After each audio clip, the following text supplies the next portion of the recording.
Welcome, welcome. This is Gull, your money mindset expert. And today we have the amazing, the gorgeous, the wonderful Victoria Gallagher. Welcome, Victoria.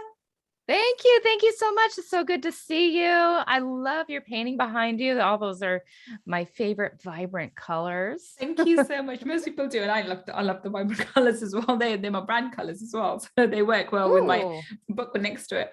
So thank you so much for lovely. joining us, Victoria. It's such a pleasure talking to you, and thank you for having me as a guest on your podcast. And now we're doing the other way around, and you're being a guest for me. So thank you so much. Yes, it's my pleasure. And it was so great to have you. You were just a rock star in our podcast and gave so much value. So I'm excited to do the same. Thank you so much. And I'm sure you are. I mean, from as you guys have heard from the intro, Victoria is an amazing kick-ass lady, and I'm excited to get to know your story. So, Victoria, tell us, I know you've got all these accomplishments and you've done so fantastically well. You're such an amazing lady. But where did it all start from you? How did you get here? I mean, you didn't one day get up and think, okay, this is my career choice. What led you down the path, and what made you do what you do? Actually, before that, so we have the intro, but I want you to tell everybody in your own words what it is that you do.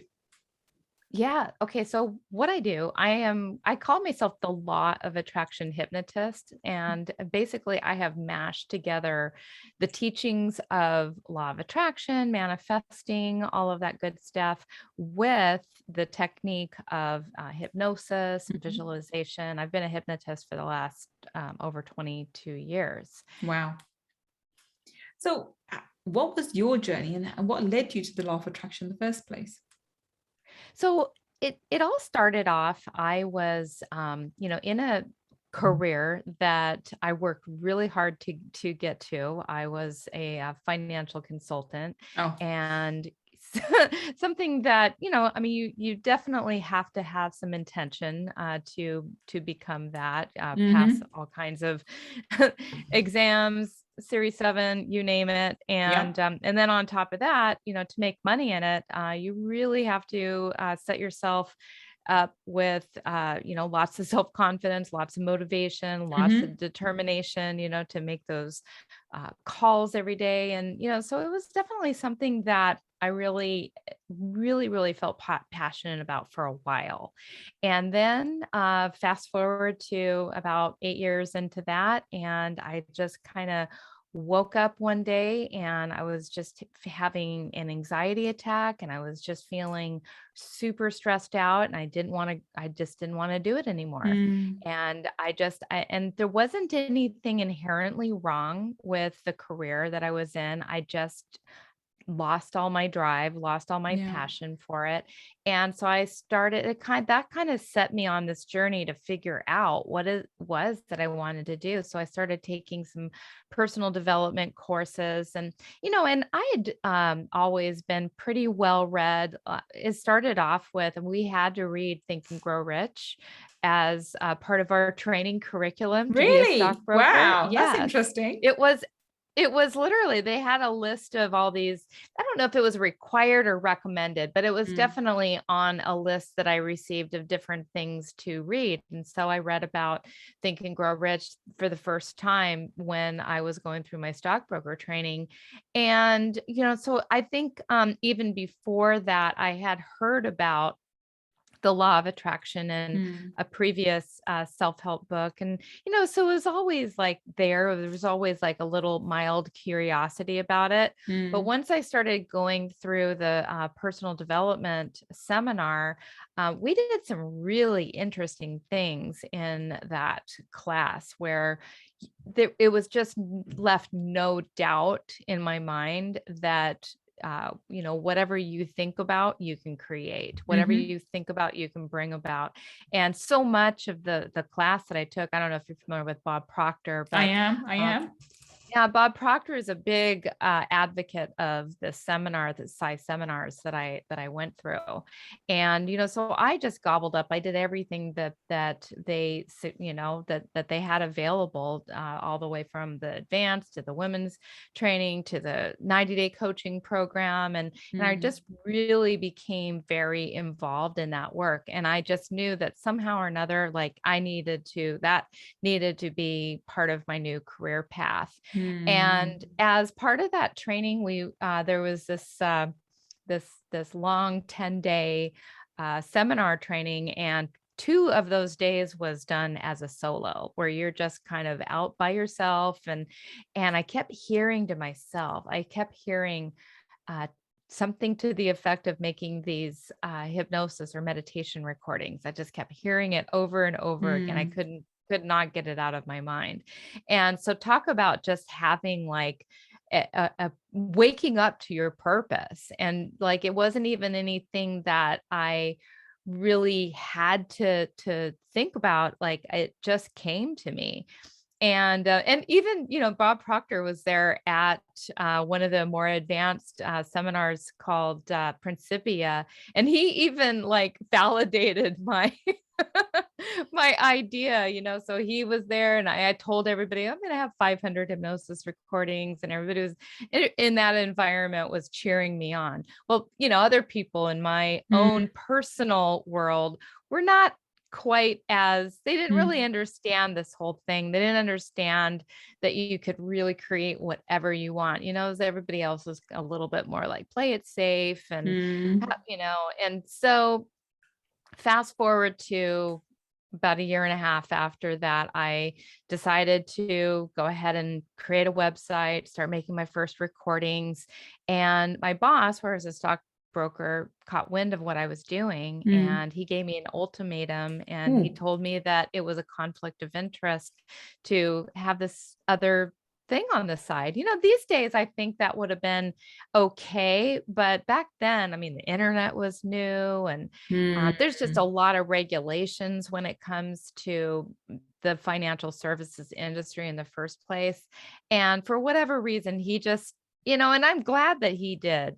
He Mm. told me that it was a conflict of interest, and he, said that you have to make a decision. And here I was, I mean, like just literally a couple of months into my new project with, rents that a contract on a place that I had rented, contracts on Yellow Pages ads, contracts on all these other ads. And I was committed, like I Mm. was in, and there wasn't any turning back. I was going to owe that money regardless of what decision I made. And so I didn't have any money coming in. I definitely had a lot going out. Mm. And with all that going on, I left a 6-figure-a-year job and just decided, all right, I'm just gonna trust, have faith that all things are going to work out, do what you love and the money will follow, and Mm. all of that. And well, I did what I loved. The money didn't follow initially. It doesn't actually initially. It takes its time. Yeah. And I found myself really digging into my retirement savings. And before you knew it, had pretty much run Mm. out. And before you knew it, I'm borrowing money from people in my family and in my Mm. friends. And I just had this whole nervous breakdown one day. I'm like, what am I doing? Why isn't this working? Like, I believe in this stuff. I believe, but for whatever reason, it's just not happening for me. Mm. And I kind of realized that what happened was I had gone into like a little bit of a fight or flight Yeah. mode, and I was, when you're in that mode, your vibration is not in a good place. It's not high, it's low. And Mm-hmm. and I also kind of had these little conspiracy theories that something out there was blocking my success, Mm.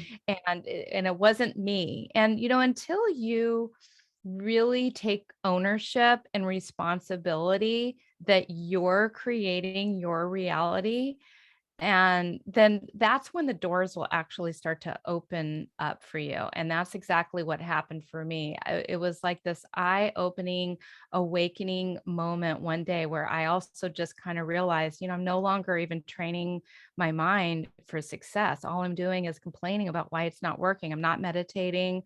I'm not eating right. I'm not exercising. I'm not doing anything except for trying hard and not succeeding. Mm.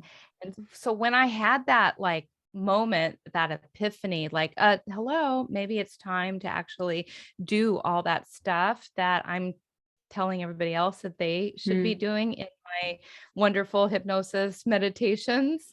maybe I should actually pop one of these in and listen myself. And so Mm, once I started doing that, it was like, boom, everything shifted. And because mm. I raised my vibration and I started receiving intuitive guidance. And within a couple of months, I became profitable. And that was back in, I started my business in 99. Wow. And by about 2000, that's when I finally broke even and then finally became profitable from there. And the rest is kind of history. Mm. I mean, what kind of, looking back in hindsight now I can imagine there's plenty of people out there, especially with our audience, because we have a lot of people who are in the corporate sector who have either transitioned over into entrepreneurship, or those who want to be, and they're all six-figure earners at the moment, either six or multiple six-figure earners. Mhm. And they have this desire that the same sort of feeling that you had, that this is not what I want to do. I mean, I may have spent 6-7 years training for it, and all the experience I have, but you know, people when they hit their mid-30s, late 30s, or even 40s, or sometimes early 50s, it's when the awareness dawns on them, this is not what I want to do, not anymore. They may have had a passion for it before, but they don't want to do it. And I remember, I've never, in hindsight, I never liked law. I just didn't like law. The only reason why I did it was because it paid a lot of money. I'd say, oh, I'm making lots of money from it. That's the only reason why I did law. And even though maybe my personality was suited to it. But there are, people come to that realization sooner or later. And I'm sure if I was still working, I would be having that realization at some point that I don't like law at all, and I would just have to leave. But how do you get the courage to leave your six-figure job, employment that you've known, the only source of income that you've known, and that gives you the sense of security? And if you are on that kind of income level, you are used to a certain kind of lifestyle, you're used to certain kind of things and luxuries, which you may not even see them as luxuries. How do you fight against that urge to go back, especially in your deepest, darkest moments? How did you not revert back and find another job? Because a lot of people do. And that's when they give up on their dreams, because they think this isn't possible for me. There's no other way for me. And they end up going back into the job and being miserable and for the remainder of their life. But you made that decision and it paid for you, but you stuck to it. And how was that? Yeah. So there were a lot of people around me telling me that maybe you should go and get a part-time job or Mm, go do this. And, I always kind of felt like, I mean, just, well, I could take that same amount of time and devote that time to what I'm doing now. Like I just, mm, and the other thing too is there was just this sense of integrity about it. Like I really felt like it's no longer knowing what I know now. I have this new awareness that it's no longer in integrity for me to work for money. mm, It really didn't make, even though like, yeah, like I was making some financial mistakes. mhm, And one of probably the biggest financial mistakes that I made was, just the ignorance that I had going into this. Like I really didn't realize at the time, even though I was a trained hypnotist, I was just a baby. I was still brand new to manifesting. And so all of the things that I thought that I believed, internally were mm. not integrated yet, Yeah. and so that was something that I really realized. I mean, it was more of a mistake that I made, that I just kind of thought I just really just had this blind faith that it's just all going to work out. And I Mhm, think that that's really what really kept me going too, was just this blind faith. Like it wasn't even an option in my mind. Like it wasn't even something that I even like contemplated. I couldn't even fathom that I would ever go back to work. It was just like, this is going to work. Like I'm going, but it was just, I had that breakdown and I kind of realized, yeah, I'm doing this to myself. mm, So the courage, that is something I don't even know how to teach somebody to have, mhm, because it was just there. Like it was mm, like, like not an it for me, it just wasn't even an option. Like I Mm. just didn't even, so I guess in like in the book Think and Grow Rich, where they literally talk about, um, you know, burning The the bridges. boats, Yeah, burning but the the bridge. Yeah, bridges. yeah. Yeah. And, and so burning those bridges, it wasn't like literally burnt, but I had emotionally and mentally burnt those bridges. Yeah. So, the other thing too is what you may not realize is when you are a stockbroker and you get your Series 7, if you leave the industry for longer, I think, than 1 year or 2 years, Mhm. at that point, you know what? Those bridges are burned because Mm. you have to actually go back and restudy and retake that exam. And it had been years since I'd taken that exam. Mm. So, so that in a way, like I was kind of conscious along the way that, all right, that time is coming Mm. where I could go back now. And then there was a day where I would never be able Mm. to go back unless I studied and took that test all over again. So,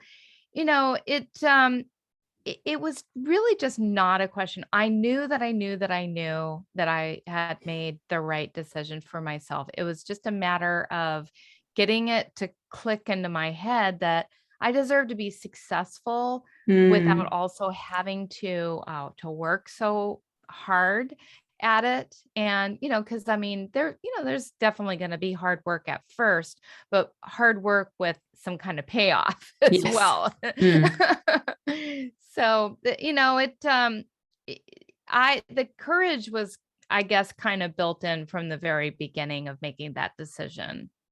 I think when you make that decision, the courage comes with it. So I had a similar experience. Well, I initially left my work for maternity, and I just never ended up returning for various reasons, one reason after another. And I remember that when I came to the crossroads and I had to choose between going to work as a lawyer, would have to start from scratch. I wouldn't have to take any more exams because I was still qualified, and I'm still regulated by but all of them, all the authorities, the bar council as well as the law society. Yet I had no recent experience. So I would start from scratch as a new qualified lawyer. Actually, worse than that, because they would have some experience of the training contract. So I even haven't got that experience in the training contract. So I will start even below them and would have to work my way up. Plus, simultaneously, my other factor was that I knew the kind of hours I would be doing, crazy 80 hours with my kids so young, they would never see the mother. So that was my motivation, that I had to make this work. I was going to sink Yeah. or swim over here. That the other option was not an option. And I remember, same as yours, my family actively discouraged me. What the hell are you doing? What is all this online rubbish? What are you doing? You're a lawyer. You're a lawyer in 3 jurisdictions. You can go to move to America. You're a barrister. You're an attorney there as well. I had all sorts coming at my, I've lost my, I've lost my marbles, so to speak. And I just stuck to my gun and I said, look, I'm going to make it happen. No one's paying my bills. No one's supporting me. And they're like, we think of your 2 kids. I'm like, that's what I am thinking about, my 2 kids. So I think when you make a firm decision, then I think you need to have the gumption to stick by it. And when you do have that, courage comes and your faith is rewarded. So this is for anybody who's listening. You have to make a firm decision first, burn those bridges first, and Hmm. make it either sink or swim, but I'm staying here. I'm not going back. That's when miracles show up, and that's when things actually shift. If you give yourself an option to have a B or a C or a D, then you'll have to, go and do A, B, C, and D. If you only have an A as an option, you have to find a way to make it happen. Wouldn't you agree? Yes, absolutely. We have such a similar story, and it's really interesting too because, when I think about it, just from this Mm. standpoint, the other aspect of when I finally became successful at this was when there wasn't any other option to ever go back because Mm. there was that time period that was continually that clock was ticking and running out on my ability to even go back. Same Mm, as you, I would have had to start all over again and like literally start building a whole, I mean, my book of clients, completely just disintegrated because when you leave, your book gets passed out to all the other brokers that are left behind. They just take it and it's a one big party. It's like ding mm, dong, the witch is dead. Here's yours. Here's yours. Everybody gets to, have a little piece of your book. Which was kind of funny because when I did, that was the other false premise that I left on. So I had 30 days to make a decision on whether I was going to leave. I mm, knew sitting in that chair when he gave me the ultimatum that I was going to leave, but I wanted to soak up as much time and revenue and mm, everything else as I possibly could. So I had this idea in my head that I was going to give my book over to a friend in the office and she was going to manage it, and I was still going to be able to make a little commission on the side. mm, And I mean, I spent that whole 30 days going around client to client to client, introducing Shirley to all my clients. And so everybody was in agreement that they were going to stay with Shirley. And then so the day came when I told him that I left, and I was like, oh, by the way, Shirley is going to be handling my book. And she and I had an agreement on how much I was going to make. And the branch manager said, no, that's not the way it's going to work. I mean, I like literally had to walk away from all of that. And so I thought at least I was going to have a little bit of a safety net going on for, the next year or two while, mm. I build my business. And even that, um, on the day that I left, they said, I mean, it was like, you can only imagine the lump in my chest and my Okay. heart and my stomach is like, oh, okay. Wow, this just got real. But, it was still like, I still wasn't going to change my mind about that. It just wasn't going to be with any kind of safety net whatsoever. But you know what? And you've achieved so much, and you are such a fabulous, an amazing lady. And it's not just your achievements; it's the kind of person you've become. So you can be an inspiration to so many other entrepreneurs, not just female entrepreneurs, but entrepreneurs in general. And I'm sure the men and women listening to this podcast will have will get the hope that they too can step out and be fully aware that when people like you and I step out of our comfort zone, which is our legal or financial advisor's role as it was for you, the world outside is not as comfortable as it seems from our offices, but it's not as harsh either. You can make it happen, but you have to pretty much build a thick skin. This is what I felt that it has come through from your story, as it did for mine. You just have to work through it. You either sink or swim, and you make failure as a non-option. You're going to find a way through it, above it, around it, or underneath it. But you're going to find the other end of the obstacle, and you're going to be successful. There's no doubt about it. And then you have to understand that first before it actually shows up. Right. On that note, so let's wrap this up. And so what would be your parting comment to someone listening to you right now, Victoria? Somebody who's on similar path to you, who's a six-figure earner and is desperately wanting to let go of their career, which has had a hold over them for the last 10, 20, 15, even 20, 30 years. What advice can you give to them? I would definitely say, because of the fact that we're talking so much about this commitment, that feels like the theme, and it feels like the right place to leave Mm, somebody on. And there's a quote, and I'm trying to think of the name of the person, but it's about, until one is committed, um, you know, it's a quote about commitment, and it's all about that commitment causing things, miracles, magic, things to happen that wouldn't ordinarily have happened if you have not gotten committed. Mm. And so you have to trust yourself that whatever it is that you've decided on, you've got to make that firm decision. You Mm. can be whatever you want to be. You can do whatever you want to do, and you can have whatever you want to do. You just have to make a firm decision. It's your choice. And once you get committed to that, the thing is that you're not going to necessarily see exactly how the whole path is going to Mm. unfold for you. But you know what first step to take. And if you take that first step and just see the vision, see where you're going, see the end goal as already fulfilled, as already done, you will get there. And Mm. it's just a matter of taking one step after another, listening to your intuition, which is always there guiding you, giving you the next step, telling you which way to go. But you got to make a decision, and the longer you put it off, the harder it is. And so, there's probably something, maybe if you've been in a career that you don't like for a long time, it's time. You deserve to be happy. You deserve to have what you want and to do what you want. And trust that all the resources are within your reach and within your control. Fantastic. So on that note, please, Victoria, tell us, how can we connect with you? Where can we find you on the internet? Yeah. So a couple of things. Number one, my favorite way for people to connect with me is through my HypnoCloud app. So I have this amazing app that has all the resources that I should have been listening to back when I was first starting out.